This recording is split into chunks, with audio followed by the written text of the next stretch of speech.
కాంగ్రెస్ తల్లిని సెక్రటేరియట్లో పెట్టి రాహుల్ గాంధీ తండ్రిని సెక్రటేరియట్ ముందు పెట్టి అదేదో గొప్ప పని చేసినట్టు తెలంగాణకు వాళ్ళేదో ఉద్ధరించినట్టు సిగ్గు లేకుండా మాట్లాడుతున్న ఈ ప్రభుత్వానికి మేము చెప్పేది ఒకటే, కాంగ్రెస్ తల్లిని రాహుల్ గాంధీ తండ్రిని మంచిగా భద్రంగా ప్యాక్ చేసి గాంధీ భవన్ పంపిస్తాం 3 ఏళ్ల తర్వాత, తప్పకుండా ఎక్కడ పెట్టుకోవాలో అక్కడ పెట్టుకోండి అని చెప్పి కూడా తెలియజేస్తూ గవర్నర్ గారి ప్రసంగం ఇవాళ భారతదేశంలో బహుశా ఏ రాష్ట్ర సెక్రటేరియట్ లో జరగని అత్యంత ఘోరమైన నీచమైన పరిస్థితి మన రాష్ట్ర సెక్రటేరియట్ లో జరిగింది.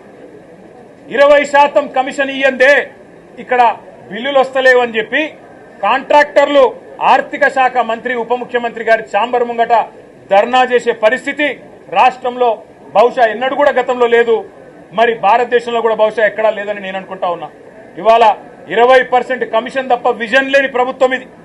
ఈ విజన్ ఉంది, ఆ విజన్ ఉంది, ఏఐ డేటా సైన్సెస్ అని పెద్ద పెద్ద మాటలు. విజన్ లేదు, మన్ను లేదు, కమిషన్ తప్ప.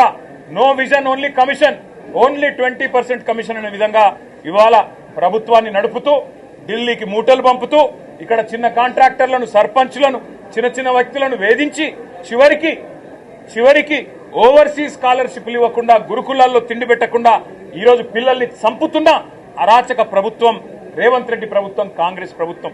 కనీసం గురుకులాల్లో ఉండే అధ్వాన్నమైన పరిస్థితుల గురించి ఒక్క మాట చెప్తారేమో అనుకున్నాం, దాని గురించి ఒక్క మాట లేదు. చనిపోయిన 83 మంది పిల్లలకు కనీసం ఒక మాట సానుభూతి చెప్పి సంతాపం చెప్తారేమో అనుకున్నాం, ఒక్క మాట కూడా వారి గురించి ప్రస్తావన లేదు. Minute to minute live updates కోసం మా R9 తెలుగు న్యూస్ ఛానల్ ని లైక్ చేయండి, షేర్ చేయండి, కామెంట్ చేయండి. మర్చిపోకుండా బెల్ సింబల్ ని క్లిక్ చేయండి. సబ్స్క్రైబ్ చేయడం మర్చిపోకండి.